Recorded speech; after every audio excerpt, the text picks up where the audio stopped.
ensemble. Heureux les habitants de ta maison, Seigneur. Encore.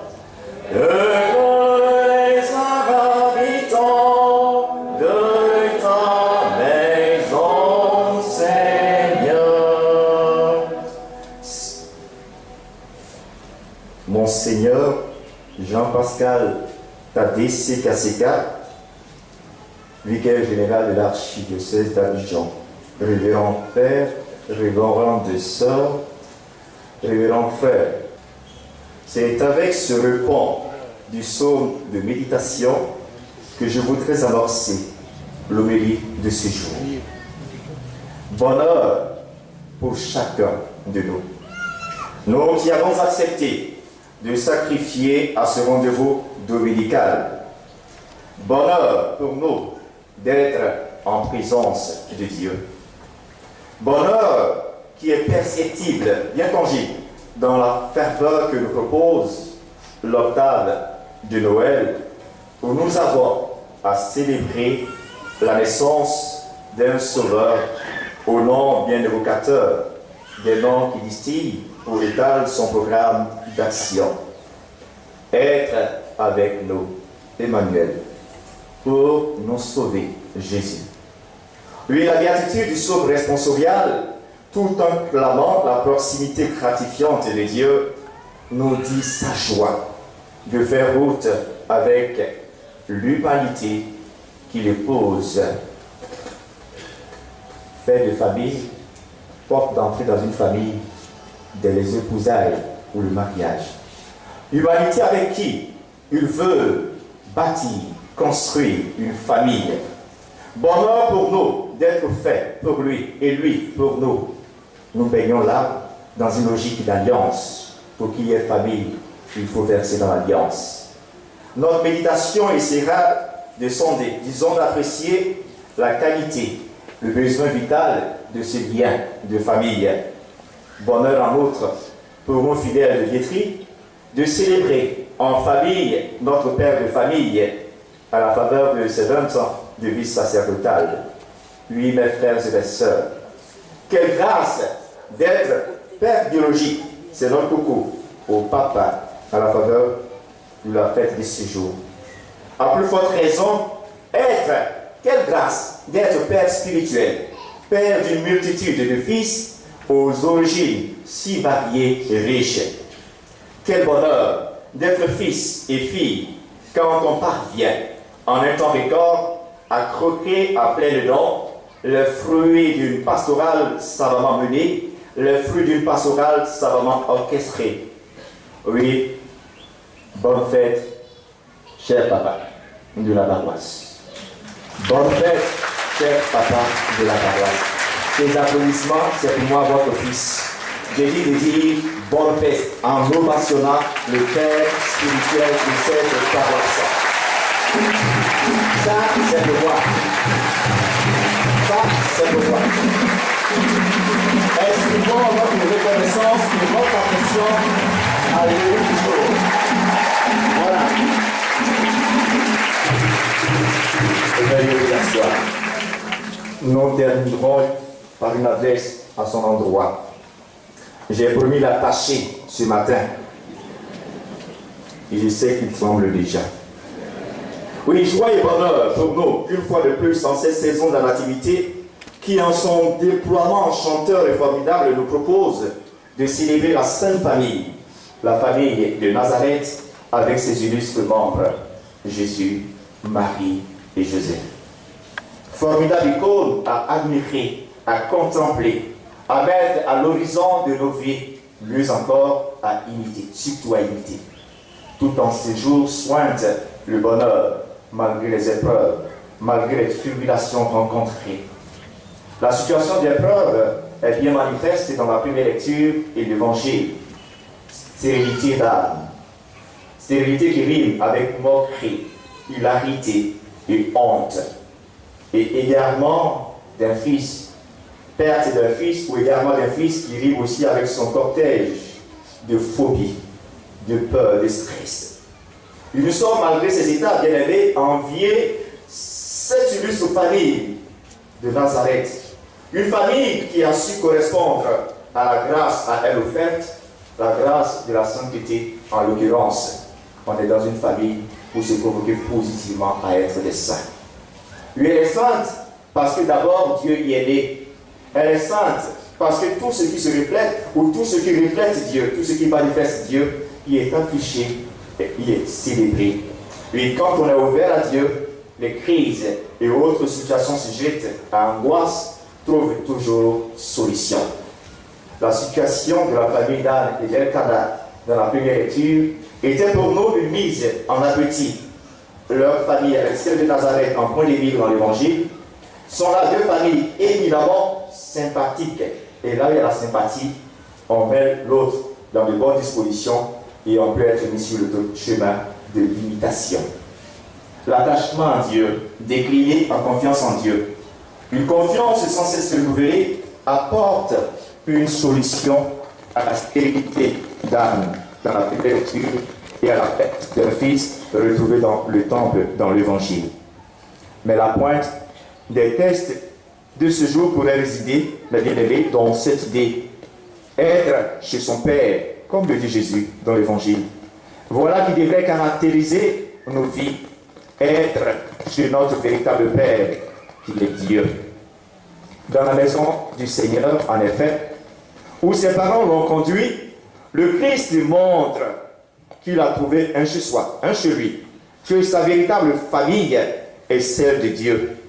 En écho, on semble déjà entendre Jésus dire « Mon Père, ma mère, mon frère, ma soeur sont ceux qui écoutent la parole de Dieu et qui la mettent en pratique. » Oui, mettre Dieu au cœur de tout. En faire un socle, en faire une référence. Ici, nous avons cette pensée du psalmiste. Heureux les hommes dont tu es la force, des chemins s'ouvrent dans leur cœur. Quand Dieu trouve une place dans une famille, des chemins s'ouvrent dans le cœur des membres de la famille. Heureux les habitants de ta maison, Seigneur. Oui, et c'est le vœu de Dieu, comme le souligne Paul dans la deuxième lecture, en lui de son Fils. En substance, il dit, le Père a voulu que nous soyons appelés enfants de Dieu, et nous le sommes. D'où la nécessité, mes frères et mes sœurs, pour nous, d'assumer cette identité en demeurant en Dieu et lui en nous. Voilà la famille où Jésus nous introduit. Voilà la véritable maison du Seigneur. C'est l'humanité transformée par l'amour. Et nos familles biologiques en sont le tremplin, en sont l'instrument de choix. Cela est inscrit, j'ai envie de dire, c'est la pédagogie divine qui nous est prêtée ce matin pour voir qu'on part du particulier au général. Et en regardant les événements dans mon cœur de prêtre comme Marie ce matin, en regardant les événements qui portent notre humanité, il faut avouer que l'humanité va mal. Parce que les institutions qui la portent, le mariage et son corollaire, la famille, et donc nos familles de la terre, sont en peine, sont en souffrance. Incompatibilité de caractère, lieu de blessures, lieu d'échecs de tout genre. On court alors après les communautés nouvelles aux appellations fantaisistes bien révélatrices. On court après les fraternités parce que les familles ont perdu de leur verbe. C'est tout pour dire que beaucoup de familles sont cliniquement mortes. Tout est mis en œuvre pour la tuer. On se joue d'elle au travers des slogans fallacieux. Mariage pour tous. La femme hors du foyer. Et le mouvement des gender en profite pour distiller des slogans ou certaines pratiques qui, à la longue, si on ne trouve pas une âme, on ne donne pas une portée spirituelle, on va dénuer la femme de ce qui fait sa spécificité. Leadership féminin, autonomisation féminine. La femme hors du foyer, et on ne sait plus qui fera l'éducation. Lui, on se joue d'elle, et à travers des lois pernicieuses et sournoises, pour la fragiliser jour après jour. Alors plus de valeur dans nos familles, plus de repères que de familles bancales, de familles moribondes, que de familles qui n'existent que de nom, où les seules performances produites ce sont les enfants de la rue, les enfants dans la rue, les enfants à confier avec la loi, serait joliment dit, pour atténuer un peu, qu'on les appelle les microbes. Et pourtant, une famille est un lieu saint. Le pape Jean-Paul II allait jusqu'à utiliser, le Saint-Pape Jean-Paul II utilisait le terme un sanctuaire. La famille est un sanctuaire. Oui, quand Dieu a sa place, quand on a la crainte de Dieu, quand on vit les vertus des personnages donnés en exemple en ce jour. Dans la première lecture, Elkanah et Anne, dans l'évangile, Marie, Joseph et Jésus, qui sont des experts en crainte de Dieu, des gens simples, des gens patients. Voilà des vertus suggérées à nos familles, la crainte de Dieu, la simplicité et la patience. On peut dire que c'est possible, la fécondité d'une vie en famille. Alors, pour reprendre encore une pensée du Saint-Pape Jean-Paul II dans une adresse aux familles, familiaristes en sociaux, il disait, famille, devenez ce que vous êtes. Vous êtes quoi? Vous êtes des laboratoires d'amour. Soyez des lieux où l'on sert abondamment l'amour, où on se provoque à devenir des saints. Alors, aimer, c'est donner du prix à l'autre, quoi qu'il arrive, et malgré tout, continuer à l'aimer, comme Marie et Joseph, qui rentrent avec Jésus après l'avoir retrouvé. Si nous avions à trouver un intitulé à l'évangile ce jour, nous dirons bien volontiers de l'incompréhension à la compréhension des uns et des autres. Et le prisme de perception, c'est Dieu. Lui aimer, c'est assister ensemble. Même recherche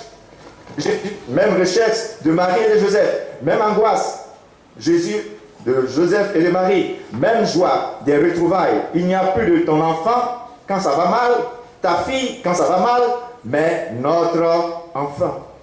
Et Marie dit, ton père et moi, aimer, c'est dire nous. C'est vraiment assumer ensemble. Alors gageons pour des familles nucléaires épanouies, heureuses, stables, fructueuses, à Notre-Dame d'Afrique, de Vitry et ailleurs. Que la paroisse soit un creuset de familles qui acceptent de marcher sous la coupe du père de famille que le curé a nous donné depuis l'année dernière. Il est là pour nous rappeler que nous appartenons à une famille encore plus grande. Je loue ici la présence du vicaire général. À travers lui, l'évêque, l'archevêque est présent. Lui, sa tâche n'est pas une sinécure, certainement que de longues veilles, de lourdes angoisses, des incompréhensions, des souffrances endurées dans la solitude de son bureau et de sa chambre. Après avoir été une star le dimanche matin, la solitude flagelle le dimanche soir, et finalement, on se réjoue à contempler les flagettes ou à se flageller avec les flagettes. Mais il garde le souci de bien faire les choses. Il a le souci de vous faire aimer Dieu. Il a le souci de fédérer les compétences, de manager. Ici, on préfère le thème curé, ça fait plus spirituel. De provoquer chacun à donner au meilleur de lui. Un bon père de famille, il a souci de chacun. Ayez aussi souci de lui. Priez quotidiennement pour lui. Au moment où il célèbre ses 20 ans de vie sacerdotale, son cœur est mu par l'action de grâce pour ce que Dieu a été pour lui. Pour les formidables expériences humaines et spirituelles vécues.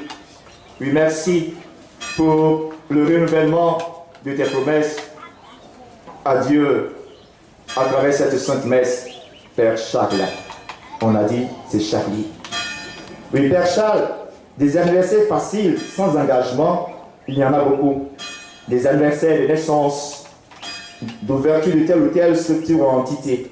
Certes, ce sont des moments importants, mais ils ne comportent pas d'engagement personnel pour une longue durée de la part des personnes impliquées. Pour toi, cet anniversaire, c'est un arrêt plus qu'utile pour un bilan.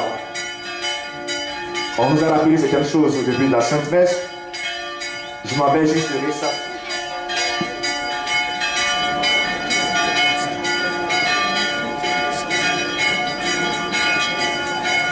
Battez-vous de moi le bon micro.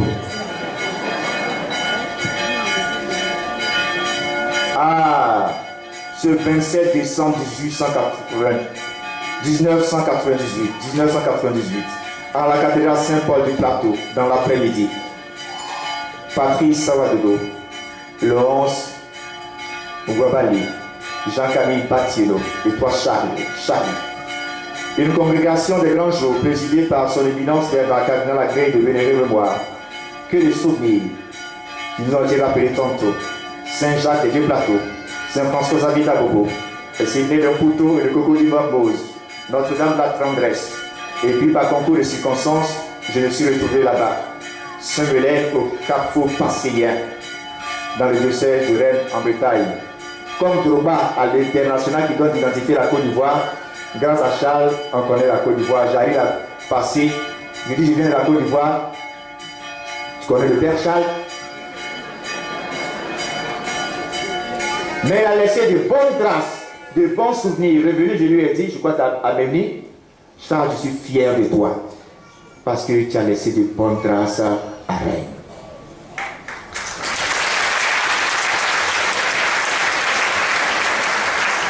Oui, que de souvenirs, une fois de plus. Au nom de toutes ces communautés, merci. Sans verser dans un procès de canonisation anticipé, oui, merci pour tes talents qui ont été présentés au début de la Sainte Messe. C'est maintenant que je vais t'attacher.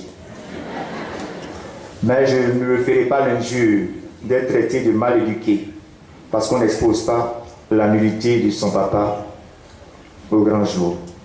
On sacrifie plutôt à la méthode évangélique de la correction fraternelle, discrétion, délicatesse et patience, dialogue direct. Tu vas le trouver dans le bureau et tu lui dis sa faute. Parce que quelquefois, on est sous un prisme déformant et on voit les choses de façon écorchée. Tu es rassuré, il ne t'est pas caché. Oui, l'arbre de ta vie de prêtre gagne en envergure, en relief.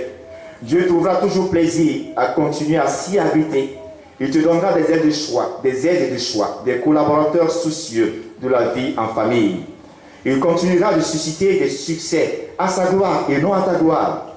Les plus belles roses fleurissent souvent là où il est tombé des larmes. Je dis cette pensée pour te dire que les coups, tu en auras et je m'exclame, waouh! Les méchancetés, tu en boiras à la lie. Je ne suis pas en train de te maudire, mais je me réjouis car c'est aussi utile dans le cheminement spirituel. C'est une constante de la vie spirituelle, l'épreuve. Oui, ce sont les moments les plus féconds d'ailleurs. La croix, la montagne, la nuit, le désert, etc. Ma prière pour terminer, que Dieu fasse de toi un entrepôt de grâce. Nous viendrons en pèlerinage chercher notre part. Que Dieu fasse de toi un grenier de bénédictions. Nous viendrons chercher nos bénédictions. Bon vent, cher Père. Rendez-vous dans 5 ans déjà pour ton jubilé sacerdotal d'Archamps. Bonne fête, encore joyeux anniversaire.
On encourage les sœurs, on les encourage.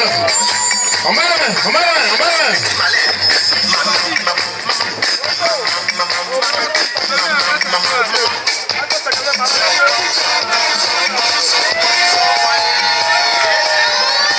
C'est pas tous les jours qu'on voit les sœurs danser, hein. C'est un privilège aujourd'hui qu'on a.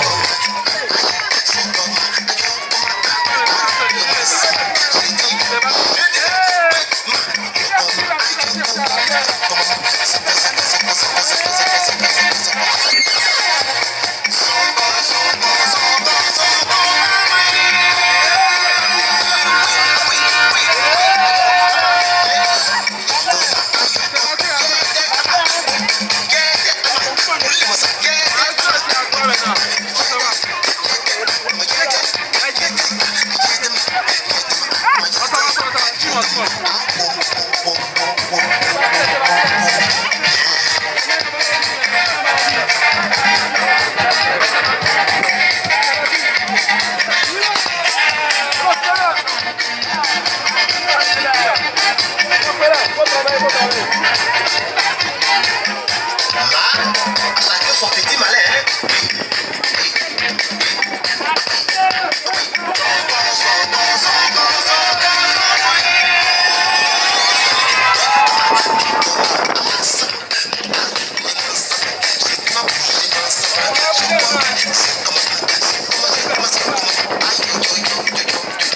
Ambiance facile à la place de notre Seigneur Jésus.